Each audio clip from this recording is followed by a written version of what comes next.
Good afternoon, everyone. Welcome to our Cancer Care 101 with Dr. Bajaj. This is KSB Community Wellness bringing this presentation to you live via Zoom as well as Facebook. So we welcome all of you. We appreciate your time. And speaking of that, in the interest of time, I'm going to turn it over to Dr. Bajaj. Thanks, Dr. Bajaj, for being with us. Welcome to our live webinar regarding Oncology 101. So this is going to be a basics of what is cancer, how does it develop, how do we treat it, diagnose it, and what's kind of the new in terms of battling this thing. And we need to get started quickly because we're already running late. So I'm Dr. Bajaj. I'm one of the hematologists oncologists, and that basically means I'm a blood specialist as well as a cancer specialist. I'm with Illinois Cancer Care. We are a large oncology provider for the central Illinois community. And just recently, we started to provide service in the Dixon area. So we're working very closely with KSB. So we thank them for this opportunity to do the community outreach and education. So what is cancer? How does it develop? How do we diagnose it and stage it? And let's talk about some of the treatments. So cancer is really a group of more than 100 different diseases characterized by the uncontrolled abnormal growth of cells. We have, several cells in the body, as you all know from your basic biology education. And all of our cells grow, many of them die, but there's a process in which something abnormal happens. And so going back to the basics here, our cells are made up of genes, and how we look at what's happening in those genes gets really broken down. And you have the organism, then you've got the cell, you've got the chromosome, then you got the gene, and within genes there's multiple other molecular details that we get down to. And cancer is basically a disruption of one of those pathways or multiple pathways. First things first, normal cells, they grow by dividing. You have one cell that divides into two, and then so forth. There's certain cells in our body that don't necessarily regenerate, meaning grow or replenish themselves at the same rate as others. And so if you can understand the concept of the more time cells are dividing, the higher the risk of something abnormal happening. So it's just that somewhere along there, the usual pattern of birth and death of a normal cell, there is a damage in the DNA, all right? And that damage then leads to an abnormal growth of your normal cells. And that's often a question we get. So is cancer do we have cancer happening in our body all the time, doc? Well, we do have abnormal cells that are developing in our body at several points of our lifetime, but the body has a mechanism. It's called the checks and balances, where it makes sure that those abnormal cells die so they don't start to grow and create a problem. And cancer is a disruption in that checks and balances. When we look at this, we see that cancer cells are very different in terms of their appearance. Here's a normal cell, and here's a cancerous appearing cell. The more abnormal they look, so the loss of normal features, is what can help to understand how aggressive that cancer is. When we look at a biopsy specimen, this is a normal colon. When you look at a colon that's been affected by a cancer, so a colon cancer, it looks very different, doesn't it? And this is exactly what we do with our pathology colleagues, the doctors who study those slides, to tell us, yes, there's a cancer in this organ. So there's two main groups of cancer. There are blood cancers, that's what hematologists like myself get specialized to do. And then there are solid tumor cancers, meaning cancers of the organ, breast cancer, prostate, colon, lung, etc. And that's what an oncologist is specialized to do, which is also what I do. So I do both blood cancers and solid tumor cancer management. So what does a tumor look like in the body? A tumor, like we said, is an abnormal growth of cells. And this, for example, is a an imaging of a patient who, think about them standing up and you kind of cut them in half long ways. Well, this tumor is sitting right here in the in the lower part of their chest and the upper part of the abdomen. So they can start anywhere in the body. A tumor can start in any organ. And when it spreads to other areas, that's how we stage it. So what is the difference between a benign tumor? Remember I said a tumor. So what is the difference between a tumor and a cancer? Well, tumors are abnormal growths of cells. So they're just growing in uncontrolled size. The difference is that between a tumor and a cancerous tumor, a cancerous growth and a benign overgrowth, is that a benign tumor does not spread to other parts of the body. If it started in the lung, it stays in the lung. It doesn't get into the bloodstream. It doesn't go to the liver. It doesn't go to the bone. And these can usually be plucked out, removed by the surgeon, and they don't usually come back. And therefore, they're rarely life-threatening. The cancers are the complete opposite of that. They can travel, they can destroy other tissues, and they can take your life. So carcinomas, anytime you hear of someone, they say, I have an adenocarcinoma, or I have a squamous cell carcinoma. Those are tumors of glandular tissues or epithelial tissues in our organs.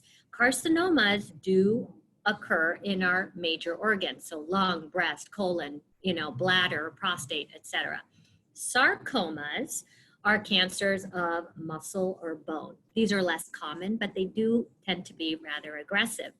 Lymphomas are cancerous growths or abnormal growths of our lymph nodes, okay?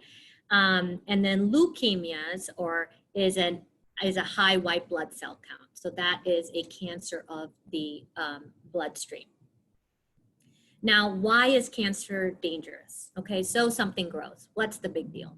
Why and how can it take your life? Well, what happens is, like we said before, benign tumors don't do that. They grow someplace, they stay, and then you take it out and you're done. Cancerous tumors, they have the potential to get into the bloodstream and spread. So take something like melanoma. It starts off on the skin as a cancer, but then it gets into the bloodstream, it gets into the lymphatic vessels, those little thin channels, and then it gets into nerve endings, for example, and then it has the potential to travel to any organ in the body. And that's what this picture is showing you here. It can go to the liver, it can go to other lymph nodes, it can go to brain, it can go to lung, etc. Here's a picture of a patient who has pancreatic cancer, a cancer of the pancreas, and that cancer can go to the liver and not just affect one area, but multiple areas. And when it does that, it compromises the liver's ability to provide its normal function. And that's what becomes life-threatening. So how common is cancer in the US? Well, if we look at the statistics from 2016, 4 out of 10 Americans in their lifetime will be diagnosed with a cancer of some kind, not a benign tumor, but an actual cancer. 1.6 million is the estimated number of new cases of cancer in 2016. And we think that by 2030, there is going to be a rise in 2.3 million cancers per year. So America itself has a pretty huge healthcare burden come in our direction in terms of cancer and how we're going to care for it. So that, is definitely a challenge for health systems. And that's why we are working closely with KSB to make sure that our community gets the kind of service it needs to handle this, right? So how common is cancer? Just look at the numbers here, guys. So 14.1 million were diagnosed in 2012. And in 2030, we think that'll go to 22 million. It's a staggering rate of growth. So cancer is one of the leading causes of death in America. About 590,000 expected to die or in 2016, 8.2 million world cancer deaths in 2012. It's an 80% increase is what's estimated by 2030. So do you know what the common types of cancer are in America? And how do we compare to worldwide? Like, are we different, or and if so, how? So men, all right, in 2016, we had the top cancer being prostate, then lung, then colon or rectum, and then bladder. For women, breast cancer, lung cancer, colon cancer, and then uterine cancer. And certainly the others are there. They are less in terms of percentages, but having a cancer diagnosis in America versus what cancers are people dying from, okay? That sometimes flips. So you see that men, prostate was the most common, but it's lung cancer that tends to take more lives, followed by prostate, followed by colon and pancreas. And women, lung cancer. So even if breast cancer is more common, it's lung cancer that can, take lives for women, then breast, then colon, then pancreas. Worldwide, it's not that dissimilar. I would say the thing that we tend to see more in men in the world is probably the stomach and liver cancer, whereas women, cervical cancer and stomach cancer. So what causes it, right? And it's those mutations again. Remember I said it's what's happening at the DNA level. It's such a complicated cascade, and we are still learning so much, but essentially we talk about it as like a double hit, triple hit phenomenon, where it's not just one mutation that goes awry, but it's the second one on top of that, and then the third, and then the fourth. And what happens is our body has mechanisms to fix these immediately, but if there's an abnormality, if there's a fault in our repair mechanism, then these mutations go without, monitor. So certain things can and are associated with our risk of developing cancer. Lifestyle factors like genes, maybe activity level, what is the risk? Age, we think, is certainly a risk. So the longer you live, you can have breast cancer, prostate cancer, colon cancer. What are some other things? Tobacco use, okay? That smoking is definitely one that's associated. Now so that one is not a shocker, but obesity, okay? Obesity is the one that we are getting a lot of direct linkage in terms of cancers. And then viruses, bacterial infections, maybe, and then look at the number 4, unknown. So we don't know. And this is exactly the discussion that, I have with patients in the office. Why did this happen? I've been doing everything right. I exercise, I eat right, et cetera, et cetera. There's no genetic predisposition. Well, we don't know. And there's a lot still that we need to explore. But you know what? What we do know is tobacco is associated with 18 types of cancer. So this is something we need to get a handle on pretty quickly. And we need to teach our younger generation about all the different cancer risks that tobacco is associated with. So healthy weight and lifestyle. So unfortunately, this is real, guys. I mean, it's not if you have a can of soda or you decide to, enjoy your birthday cake, that's not the issue. We're talking about repetitive patterns of not having enough activity and maybe eating more than we need to, especially because a lot of us have, less physical type of work these days. So how can you reduce your risk? Do exactly what it is that we know to do. It's just hard, right? It's easier said than done. Move, reduce excessive sun exposure, eat a healthy diet, stop smoking. So alcohol, excessive alcohol consumption, that's associated. What about genetic predisposition? There's several types of cancers like breast, colon, types of cancers, pancreatic, where there is actually a genetic tendency. So it's very, very important to understand, did this cancer happen randomly to you? Or did your father have something, your mother had something, your sister, brothers, your grandparents? And if there is that family history, you need to let your primary care physician know, or you need to, let us know. This is something that I ask and go through with all of my patients, because if there's a genetic tendency, it's not common. As you can see, it's only 5 to 10% of our patients who were predisposed, but it's worth exploring because it can affect the way we manage your cancer. And more importantly, you can help save lives in your family so that they can get tested. And we have a very robust genetic testing program in our practice. We have a whole clinic for genetics, so that's important. So there are multiple genes associated with cancer. These are the breast cancer genes, BRCA1, BRCA2.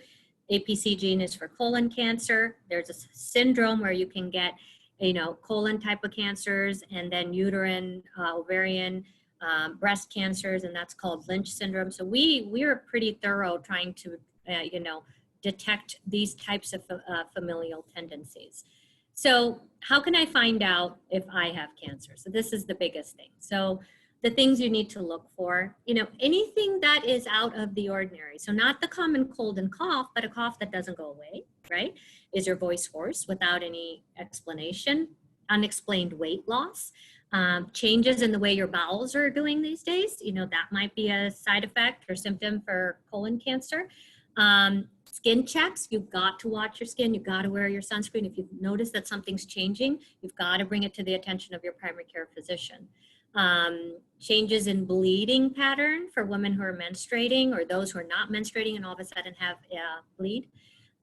So these are all things that they seem obvious, but sometimes we just are busy living life and don't recognize something is outside of the usual pattern.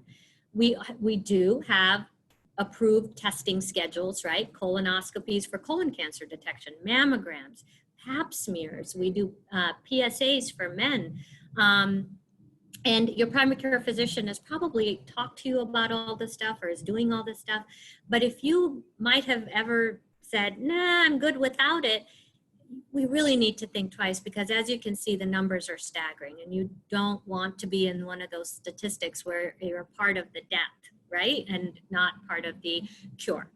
So the colonoscopy is basically, it's nobody's favorite test. I get it. But it saves lives. The simple procedure, you can go in and not only see a little colon cancer that's in the stage of a polyp, but more importantly, you can pluck it out, get rid of it, and be done. So it's truly been a game changer in terms of how we can prevent the advanced staging of colon cancer. Mammograms, as you know, we can catch these breast cancers when they're Ditzels, and that's why we have a really good success rate for most types of breast cancers. So if a mammogram comes up as abnormal, what do? Well, the radiologist will go in and get a sample. That's what a biopsy is. When we get a biopsy, what are we doing with it? What are we doing with the piece of specimen that we collected from you? Well, we send it to the pathology lab, and our colleagues, the pathologists, the experts in telling us if something looks abnormal, they will tell us, okay, look, so this is a normal breast and this is the breast cancer. Or look, this is the ovary normally and this is what it looks like. So you guys, you don't have to be a doctor to see that this looks really disordered in appearance compared to this, right? So that's kind of what we do when we talk to the pathologist, have our tumor board, which is our conference. We review those slides, we review the imaging, and then we all come together and say, okay, we think this is the best way to handle this case. So when we collect all the information, the biopsies, the blood tests, the imaging, that helps us to then stage cancer. So how do we stage cancer? First of all, it's different for each kind of cancer, okay? But in general, I'm going to talk in general. There are 3 ways we break it down when we say, let's say breast cancer, okay? What's the size of the tumor, right? That's kind of a pictorial. And then did it get into lymph nodes? And then did it spread anywhere else? If the cancer has spread anywhere else, we usually refer to that as stage 4, okay? If it has gotten into lymph nodes, that ups the staging somewhere between a 2 to 3, depending on the type of cancer. If it didn't get into lymph nodes and it didn't spread anywhere, we usually call that a stage 1. So in general, stage 1, 2, and 3 tends to be something that we have the potential to cure, which is why we need to catch these things early. Because stage 4, the ability for us to cure it or to put things into remission becomes challenging, okay? So stage 3 lung cancer. So here's stage 1, all right? Here's stage 2, again, getting bigger, getting into lymph nodes. Here's stage 3, quite a bit bigger, gotten into lymph nodes. Usually we do chemotherapy and radiation for these people. And then here's stage 4, can go to brain, can go to liver, can go to adrenal gland, etc.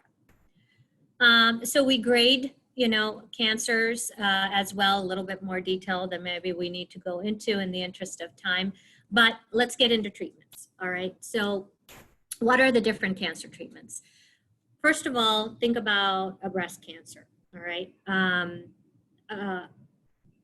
The first thing, especially when something is not stage 4 and we have the chance to cure it, is can we cut it out? Can we do surgery? And that's what we call as local therapy.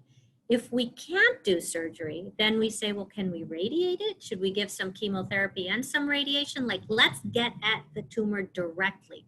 And that's what local therapy is, attacking the area of the tumor directly. Sometimes we want to give something by mouth or IV to get at the cancer cells that potentially are microscopic in the body in other places. And that's what systemic treatment is. Usually for stage 4, we talk about giving a system-wide treatment because we're not just treating the cancer that we see, we're treating the microscopic cancer cells that we don't see. And so it's kind of like the tip of the iceberg and then everything underneath, right? So those are kind of the two broad approaches.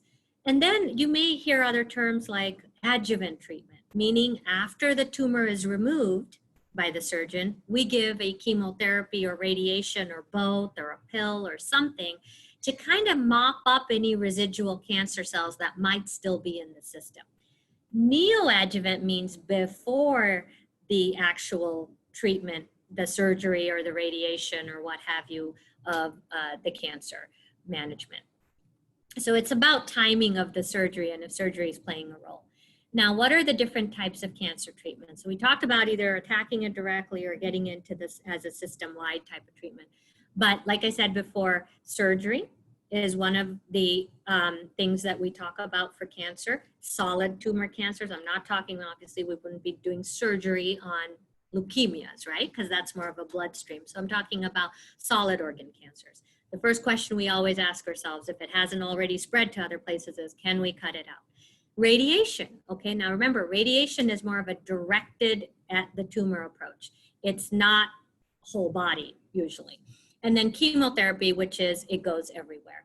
Then we have other categories like hormone-based treatments, targeted therapies, immunotherapy, palliative care, which is really focusing on symptom management and not necessarily treating the cancer itself, but the symptoms that the cancer causes. And then there's supportive care, which is, similar. Now, cancer surgery. This is usually done by a surgeon who is experienced in removing those types of cancers from the body. There's a whole science to this, guys. There is a specialty. There are specific surgeons who operate on specific parts of the body in very challenging cases. And we work very closely with the cancer surgeons. So and the field is constantly evolving. How we treat breast cancer today in terms of surgical management is not how we did it a decade ago, and is certainly very different than how we did it 2 to 3 decades ago. So they have to constantly keep up with all the standards. Radiation therapy is basically delivering high energy beams, radiation beams to destroy cancer cells. It may come from a machine directed from outside of the body, or sometimes they can insert little seeds or beads or what have you into the tumor directly and then kill the cancer that way. Again, a whole different specialty. We work with them very closely to figure out how to get at the cancer from multiple disciplines, right? So this is, if any of you have had radiation or have taken your loved ones for radiation, the patient lays in the scanner and then these invisible X-ray beams are targeting the area of the tumor. So radiation therapy, again, is done by radiation oncologists. Some of the side effects could be fatigue. You can feel tired with radiation. There can be swelling of the area that they're radiating, and then you can see some skin changes. What about chemotherapy? How is that done? It's usually done at an infusion center by trained chemotherapy nurses. They're all certified in oncology. And the way the chemotherapy works is it's destroying the cancer cells that are essentially contributing to the issue. It's a system-wide treatment. So here's the problem. It'll also destroy good cells because it's not selective in detecting cancer cells. What it's doing is these cancer cells that are dividing rapidly, it's going to stop their DNA from replicating, right? So then those cells die. But then some of the innocent bystander cells will also die. And so the side effects that we get are because the normal cells are being affected. And so things like nausea, vomiting, hair loss, fatigue, all of this can happen. Now remember, there are multiple different chemotherapies that we're, versed in, and not all of them cause this. So we have to, that's a generalization. I have several chemotherapies that I administer to patients where there's no hair loss, right? So you have to just be aware of what that specific drug is. Now, chemotherapy is used in a wide range. We use it in blood cancers all the way to brain cancers, okay? And we use it in conjunction with surgery and radiation to bring about the best outcomes. There are some chemotherapies that you have to be admitted to the hospital, and there's others that we can give right at our infusion center here at our clinic at KSB. Majority of chemotherapy is actually done as an outpatient, so in our clinic. There's very few that we have to admit to the hospital. And of course, it's delivered by specialists in hematology and oncology. So hormonal therapy, what is that? Some of you will hear about, oh, my breast cancer, my family member has breast cancer, took a pill after they removed the breast tumor. That's a hormonal manipulation of the tumor.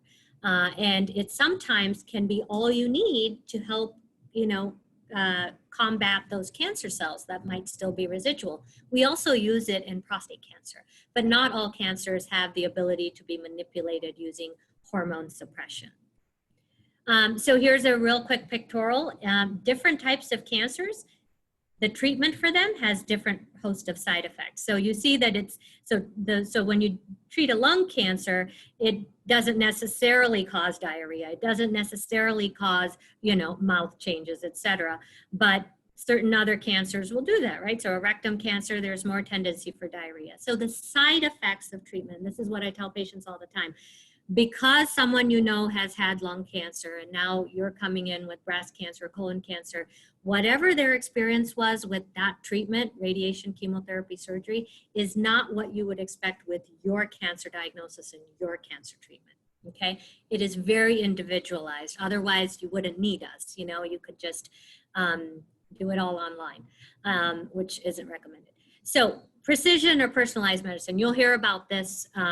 They are really focusing on my kind of cancer, and they're giving me a treatment that's really personalized for my cancer. Well, what does that mean? That means that we are understanding the biology of your cancer, meaning we are understanding the DNA that went wrong, all the mutations that showed up in your cancer cells. And by understanding what mutations your specific tumor had, does it have a HER2 mutation? Does it have an ALK mutation? These are all the different genes. When you have lung cancer, the first thing that we do is we send it off to do this whole panel of tests to see what kind of mutation does your lung cancer have, so that we don't give you a generic treatment, we give you a personalized treatment. And a personalized treatment is what is called targeted therapy, okay? There's chemotherapy that's more general, kind of think about it as like a mass bombing, kill bad cells, but kill some good cells. And then there's personalized or targeted treatment. If we have certain genes we can go after, and if there's a drug that targets that, that's personalized. And that's our goal as much as possible. Now this is new. This is not something that is, been around for decades, but it has been evolving. And right now, just to show you, we have several different targets for several different cancers, okay? Here's one for lymphoma. Here's one for chronic leukemia. Here's one for breast cancer. Here's a general one that we use for different types of cancer. Here's one that we use for colon cancer pretty frequently. Here's another lymphoma one. This is a breast cancer one. This is a colon cancer one. So basically, there are so many different drugs now that have literally been designed to target specific cancers. And so for Illinois Cancer Care, we do that whole panel of gene testing. So we talked about chemotherapy, we talked about surgery, we talked about radiation. The hot topic these days and things that you'll see advertised pretty heavily on TV is immunotherapy. So what's the difference between chemotherapy, targeted therapy, and immunotherapy? So immunotherapy is taking your own immune system. We all have an immune system. Some people have a more robust one, some people not so much. But we take your immune system and we activate it with a drug that puts it on overdrive. And what your immune system is designed to do is be like your bodyguard. It's your defenses. So when there's a infection on board, your immune cells, take note, they're like soldiers. They go and fight the good fight, and then you feel better. You clear that, that infection out of the bloodstream. Well, that's what your body also does with cancer cells, by the way. We all have abnormal cells in our body, but our immune system is able to detect them and mount a response and say, stop, you need to stop dividing. Well, the drugs that we're currently looking at these days, you might have heard of things like Keytruda, Opdivo, these are actually the newer generation immunotherapy drugs. Immunotherapy is not new. I mean, if you look at the history of how cancer treatments evolved, first we used to cut it out back in the 1800s, and then there came radiation. Then we had generic chemotherapy, and then came the first generation of immunotherapy. But this immunotherapy that we're seeing nowadays is kind of that next level, more sophisticated immunotherapy. So what does this immunotherapy do? What's different? Well, look at this. This is the tumor cell, all right, here. And what is happening usually when there's cancer cell on board is we're supposed to have our immune system that says, oh, this cell is cancerous. How do we get rid of it from the system? Well, we have certain cells called dendritic cells that are kind of like they span our system to look for abnormal cells or cancer cells. Then they connect and talk with another immune cell that we have called a T cell. The T cell, when those two talk, the T cell becomes activated and says, okay, I got this, I'm gonna go, I know what this cancer cell looks like because you have presented to me some of the recognizable features of it. And so that activated T cell, that immune cell of ours, goes in and starts destroying the tumor, okay? So the drugs that we give are basically for so things like Keytruda, Opdivo. What we're trying to do with those is activate this T cell, get that soldier to go out there and destroy your tumor. Now, sometimes you can get a complete remission with these drugs, and it's really been a game changer in melanoma. We use it in lung cancer. We use it now in colon cancer. We use it in breast cancer. I mean, it's really been an all across the board, but there are certain proteins that need to be expressed in the tumor, or there's certain genetic instability that needs to be seen in order for you to be a candidate for immunotherapy.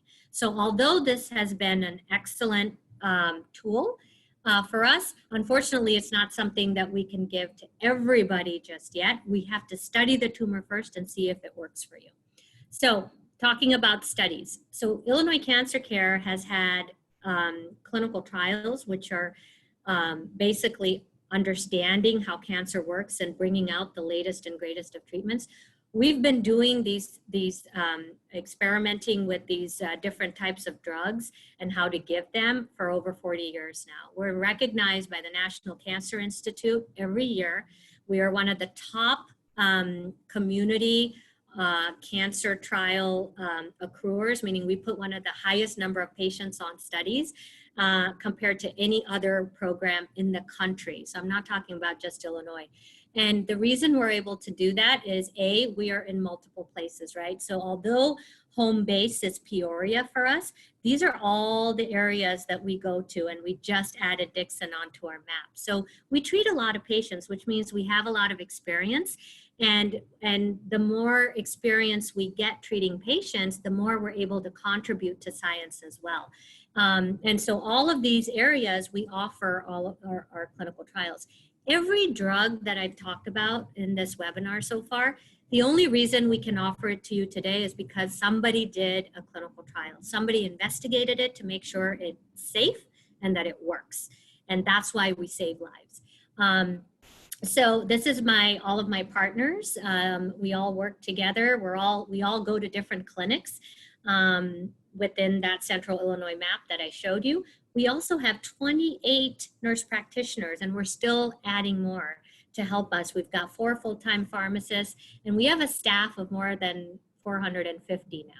So we're a pretty big team. This is just a picture of some of our research employees. So all these people here do very important functions to help with clinical trials, to make them available, not just in Peoria, but in places like Dixon. Our research department, as you can see, has several people that work very closely together to manage it.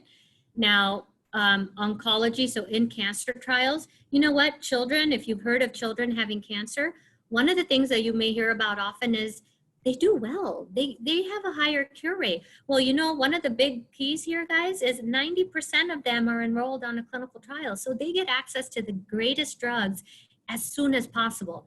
And as opposed to only 60% of adults with cancer who get access to clinical trials. So our goal really is to help improve that. Across the country, only 3% of people get onto a clinical trial, meaning they have access to a drug before it gets FDA approved. And that's the benefit of what we provide. But for Illinois Cancer Care, we actually double that. 6% of our patients are on clinical trial. Now, you know, unfortunately, not everyone qualifies for it, but we screen all patients for, are they eligible for a trial? Our trials are NCI, National Cancer Institute sponsored. We also have direct pharmaceutical company offered studies. And then there are some trials that we actually can design on our own. And we work with multiple communities. So like I said, we were initially established in 1977 and we've been here ever since. And our research program is now considered up there with Mayo Clinic, Harvard, and we rank as number 2, number 3 in terms of the number of people we put on to studies. So our clinical trial program is not just Illinois Cancer Care. We work with all these different health systems in the region and some in Missouri as well to help bring together a variety of studies. We have literally over 100, more than 100 clinical trials available. So, and we're constantly revising and adding to it.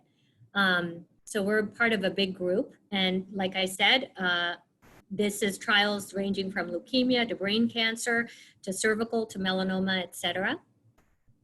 And our goal is to make those available to our Dixon community as much as possible. So I hope that was, I know I went real fast, but you know, in the interest of time, I wanted to just kind of give a brief overview, and we'll kind of open the floor to questions now.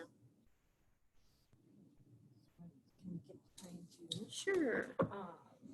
So if anybody has, sorry, Doctor, thank you. First of all, we're blessed to have our Illinois Cancer Care partners with us, and they were very eager. You'll see a second in this series coming up on September 1st by Dr. Zhang.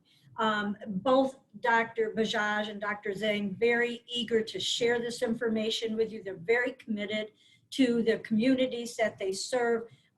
And we're so happy to have them as a partner in this endeavor. So I have a couple of assistants here. It takes a team to make all of this happen. Do we have any questions from Facebook or Zoom at all? I know before I left my other computer back there, that I wasn't seeing anything, but please know that we will monitor both our Facebook page, our website. This is a recorded presentation, so you can also see this on the ksbhospital.com website. And Doctor, I think you said that you were going to also have this on Illinois Cancer Care website. We're going to put this on our page. Hopefully I did okay, that they don't need to do a lot of editing. But we'll put it on there so that, you know what, I mean, like I said, we have over 400 plus staff, and you know, when we get a new staff member, we want them to understand what it is that we do and why it's so important, because oncology is really complicated, and sometimes we just need like a basics of what we're dealing with. Yeah, so I have to tell you, you did a wonderful job. I mean, here we are scrambling. She has 2 computers in front of her, folks, and she knew what she was doing the whole time. She's hitting buttons and talking to you all.